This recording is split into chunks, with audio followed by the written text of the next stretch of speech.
जय हिंद दोस्तों, मैं भूपेन नामदेव। कैसे हो आप लोग? आशा करता हूँ आप लोग अच्छे होंगे और अपनी तैयारी में मस्त होंगे। जैसा कि आप स्क्रीन पर देख रहे हो, यह पेपर एसएससी जीडी का प्रीवियस ईयर का पेपर है। यानी जो आपकी पिछली भर्तियां एसएससी जीडी की निकली हुई थी, उसका यह पूरा आंसर की है। तो आज हम जीके जीएस के सेक्शन को या जीके जीएस के पार्ट को सॉल्व करने वाले हैं। ये आप देख सकते हो, part B, general knowledge and general awareness. इसके अलावा भी दोस्तों कुछ प्रीवियस ईयर के पेपर जिसमें आपका जीके, रीजनिंग, मैथ और हिंदी शामिल है, मैं सॉल्व करवाया हूँ। तो अगर आपने नहीं देखे हैं और देखना चाहते हैं तो वीडियो प्लेलिस्ट पर जाकर देख सकते हैं। और सभी लोग अपना स्कोर जरूर बताएंगे कि 20 में से आपका कितना स्कोर हुआ है। तो ये रहा जीके जीएस का पहला प्रश्न। संस्कृति मंत्रालय ने देश के लिए पिंगली वकैया के योगदान का उत्सव मनाने के लिए डैश 2022 को तिरंगा उत्सव का आयोजन किया। तो कब किया?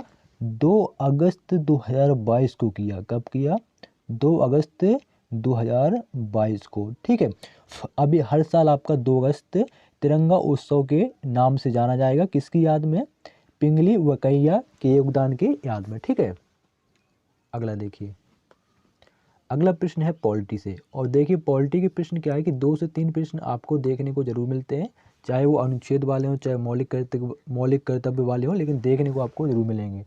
तो प्रश्न है, भारतीय संविधान का कौन सा अनुच्छेद राष्ट्रपति और उपराष्ट्रपति के निर्वाचन से संबंधित या संसक्त विषय से संबंधित है? तो कौन सा अनुच्छेद है?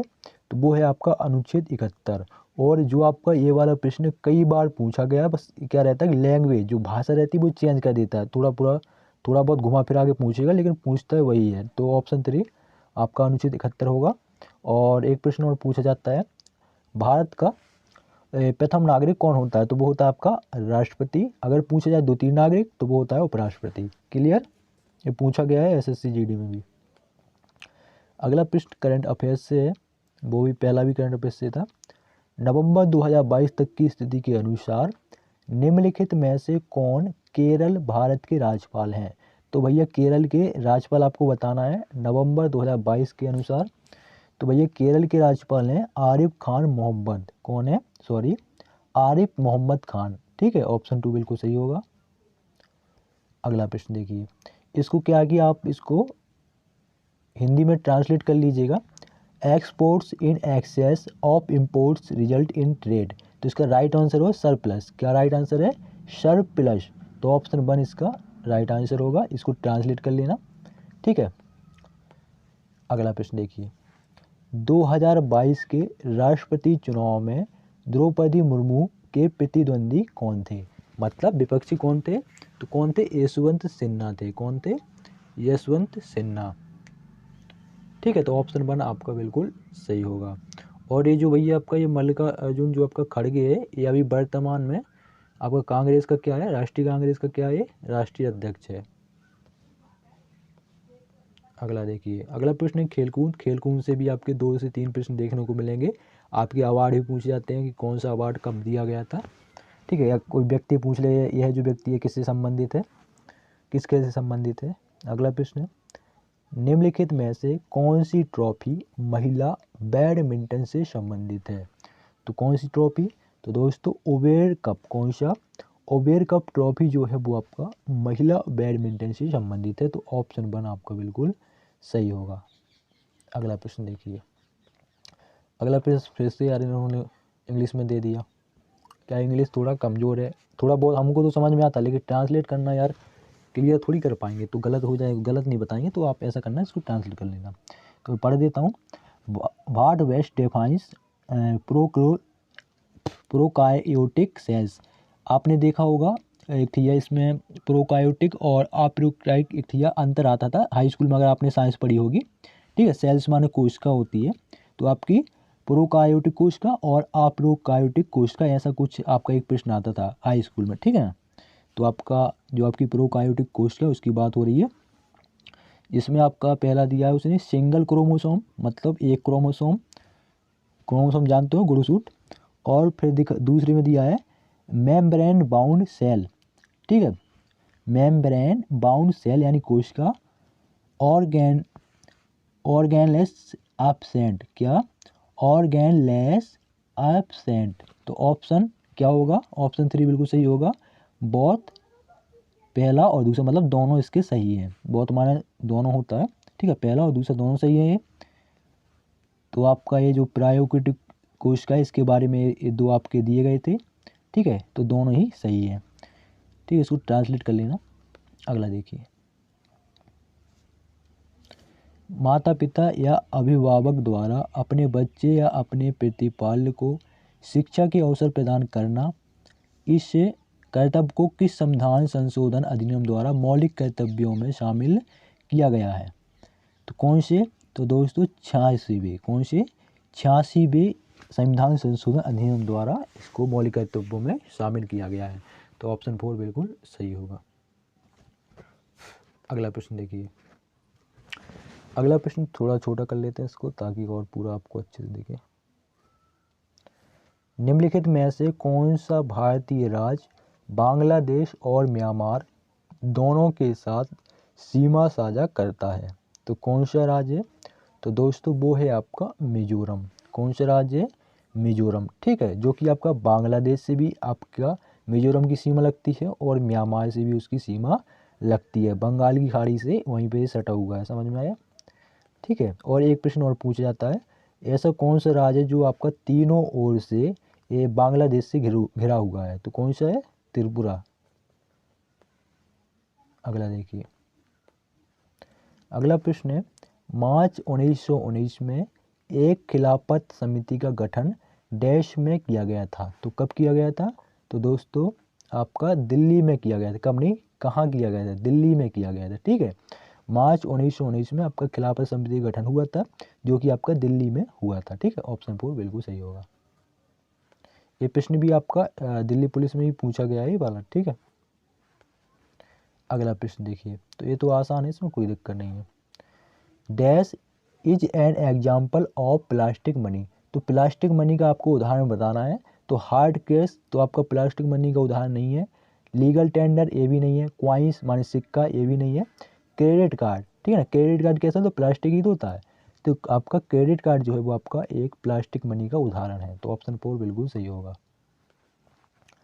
अगला प्रश्न आपका कला और संस्कृति से, और देखिए यहाँ से भी आपके 3 से 4 प्रश्न पूछे ही जाते हैं, तो इसको अच्छे से पढ़ना है, इससे पूछे जाते हैं, मतलब पूछे ही जाते हैं, जैसे शास्त्रीय नृत्य हो गए, लोक नृत्य हो गए, उत्सव महोत्सव, ये सभी आपके पूछे जाते हैं, या कोई आपके जो वादक यंत्र हो गए उनसे संबंधित व्यक्ति हो गए, ये सब प्रश्न।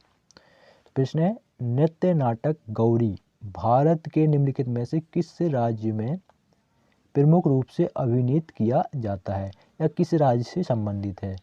तो किस राज्य से, तो दोस्तों राजस्थान से। किस राज्य से, राजस्थान से। तो ऑप्शन 3 बिल्कुल सही होगा। अगला प्रश्न देखो, उसने फिर से इंग्लिश में दे दिया, कोई दिक्कत नहीं, ये भी सरल है, सरल मतलब ट्रांसलेट कर देंगे, इसमें कोई दिक्कत नहीं। The chemical name of blue vitriol is. तो दोस्तों आपका ब्लू विट्रोल यानी नीला तोता का उसने रासायनिक नाम पूछा है, एक नीला तोता है होता है उसका केमिकल नेम यानी रासायनिक नाम पूछा है। तो आपका नीला तोता का जो रासायनिक नाम होता है वो होता है कॉपर सल्फेट। क्या होता है, copper sulphate, CuSO4, copper sulphate. रुक जाओ एक मिनट, CuSO4, ठीक है ना, अपने हाई स्कूल में पढ़े होंगे, ये बहुत उसमें सब दिए गए हैं। अगला प्रश्न देखिए, यहाँ से पढ़ेंगे इसको। निम्न में से किसे लोक और जनजातीय नृत्य में उनके योगदान के लिए संगीत नाटक अकादमी पुरस्कार और मध्य प्रदेश सरकार द्वारा तुलसी सम्मान से सम्मानित किया गया है। तो उन व्यक्ति का नाम क्या है, तो उनका नाम है अर्जुन सिंह धुर्वे। क्या नाम है, अर्जुन सिंह धुर्वे। तो आपका ऑप्शन 3 बिल्कुल सही होगा। अगला प्रश्न देखेंगे, अगला प्रश्न है आपका, सरकार की लाइसेंस नीति का मुख्य उद्देश्य डैश को बढ़ावा देना था। तो किसको बढ़ावा देना था, तो दोस्तों क्षेत्रीय समानता को बढ़ावा देना था। सरकार की लाइसेंस नीति का मुख्य उद्देश्य क्षेत्रीय समानता को बढ़ावा देना था। तो ऑप्शन 3 बिल्कुल सही। अगला देखिए, अगला प्रश्न हिस्ट्री से है, और हिस्ट्री से आपका 2-3 प्रश्न देखने को मिला है। ठीक है, 2-3 का एक तो पहले ही है, एक आध और शायद होगा। तो निम्नलिखित में से किस मौर्य शासक ने बौद्ध धर्म के प्रचार प्रसार का बीड़ा उठाया था? तो किस मौर्य शासक ने? तो दोस्तों अशोक ने उठाया था। किसने उठाया था? अशोक ने। प्रथम मौर्य शासक कौन था? चंद्रगुप्त मौर्य। दूसरा कौन था? बिंदुसार था। कौन था? बिंदुसार। बिंदुसार के बाद तीसरे नंबर पे था अशोक। ठीक है। और एक प्रश्न पूछा जाता, अशोक ने, सॉरी आपका जो, एक मिनट,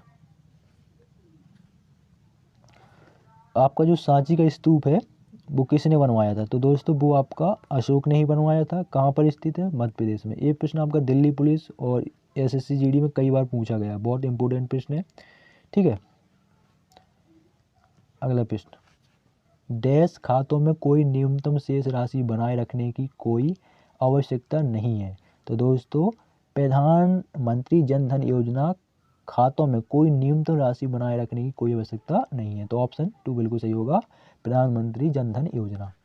अगला प्रश्न है, वह पथ जो प्रशांत महासागर के साथ साथ लगकर है, जहाँ सक्रिय ज्वालामुखी पाए जाते हैं और वहाँ बार बार भूकंप आते रहते हैं, उसे क्या नाम दिया गया है? तो उसे आपका रिंग ऑफ फायर या ज्वालाव्रत कहा जाता है। ठीक है, ज्वालाव्रत नाम दिया गया है। अगला प्रश्न है, which year among the following did India host the Commonwealth games? तो जो आपके कॉमनवेल्थ गेम्स हुए थे, मतलब पूछ रहा है कि कौन से वर्ष में इंडिया ने कॉमनवेल्थ गेम्स की मेजबानी की थी। ठीक है ना, विच ईयर मतलब कौन से साल में। ठीक है, और होस्ट माने मेजबानी होता है, कॉमनवेल्थ गेम्स माने आपको सभी पता है। तो कॉमनवेल्थ गेम की जो आपकी मेजबानी किस वर्ष की थी भारत ने, ऐसा आपका है। थोड़ा अच्छे से मैं ट्रांसलेट नहीं कर पा रहा हूँ, लेकिन ऐसा ही आपका प्रश्न है। ठीक है, तो आपका 2010 में आपका कॉमनवेल्थ गेम्स की जो मेजबानी की थी किसने की थी? आपका भारत ने की थी, इंडिया ने की थी। ऑप्शन 2 बिल्कुल सही होगा। अगला देखो, अगला प्रश्न करंट अफेयर्स से, नवंबर 2022 में किस रेलवे स्टेशन को 4 रेटिंग के साथ ईट राइट स्टेशन प्रमाणन से सम्मानित किया गया है? तो कौन सा है? वो है आपका भोपाल जंक्शन रेलवे स्टेशन। कौन सा है? Bhopal junction railway station. नाम है कल्पावती जंक्शन, ऐसे कुछ है, कल्पावती रेलवे स्टेशन या कल्पावती जंक्शन ऐसा कुछ है। ठीक है, कल्पावती। ठीक है, ऐसा ही है। ठीक है, तो जो कि आपका जो ये रेलवे स्टेशन पूरा एयरपोर्ट जैसा बना हुआ है। ठीक है, दोस्तों ये थे आपके एसएससी जीडी में पूछे गए जीके जीएस के प्रश्न। वीडियो कैसा लगा कमेंट बॉक्स में जरूर बताना। मिलते किसी नेक्स्ट वीडियो में, तब तक के लिए जय हिंद जय भारत।